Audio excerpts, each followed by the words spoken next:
കഴിഞ്ഞ കുറച്ച് ദിവസങ്ങളായി വാർത്തകളിൽ നിറഞ്ഞു നിന്നിരുന്ന നെയ്യാറ്റിൻകര ഗോപൻ സ്വാമികളുടെ ആ ഒരു സമാധിപീഠത്തിൻ്റെ അവസ്ഥയാണ് ഇത് എന്നാണ് പണി കഴിപ്പിച്ചത്? ഇത് 2010 ഈ ഋഷിപീഠം ചെയ്തിട്ടുള്ളത്.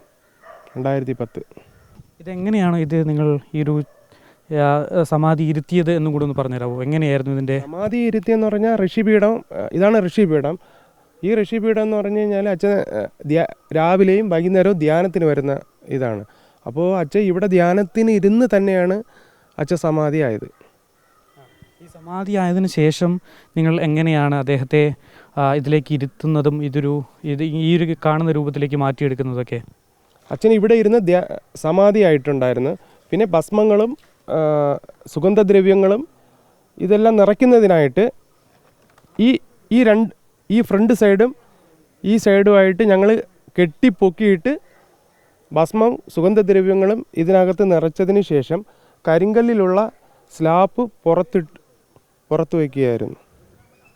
ഇതിനകത്ത് തന്നെയാണല്ലേ അച്ഛനെ ഇരുത്തിയത്? അതായത് സമാധിയായിട്ട് ഇരുത്തിയത്?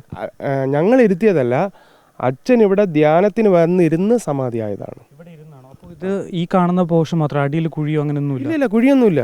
ഇല്ല. അതായത് ഈ ഇരുന്ന അതേ രൂപത്തിൽ തന്നെയാണ്, ആ ഒരു ഹൈറ്റിലാണ് ഇത് പണിഞ്ഞേക്കുന്നത്? അതെ. അപ്പോൾ ഇതെങ്ങനെയാണ് നിങ്ങൾ ഇരുത്തിയത്? എങ്ങനെയാണ് ഇതെന്തായിരുന്നു? ഇതിന് പുറകിലുള്ളത് എന്താണ്? ഇരുത്തിയതെന്ന് പറഞ്ഞു കഴിഞ്ഞാൽ ഒരു കാലിൽ കെട്ടോ കയ്യിൽ കെട്ടോ താടിയിൽ കെട്ടോ ഒന്നുമില്ല. അത്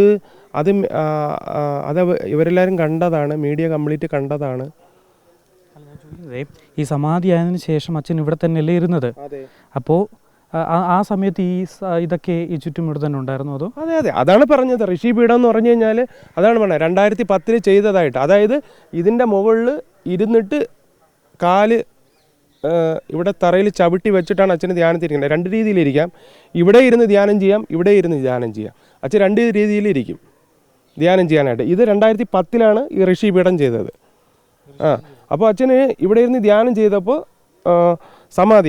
സമാധിയായതിനെ തുടർന്ന് ഇപ്പോൾ ഭസ്മം, കർപ്പൂര, സുഗന്ധദ്രവ്യങ്ങളെല്ലാം അതിനകത്ത് നിറയ്ക്കണം.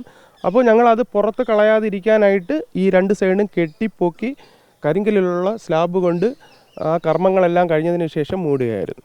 അപ്പോൾ അച്ഛൻ ഈ സമാധിയായിരിക്കുന്ന സമയത്തെ ചാരി ഇരിക്കുകയായിരുന്നോ അതോ നിവർന്ന് തന്നെ ഇരിക്കുകയായിരുന്നോ?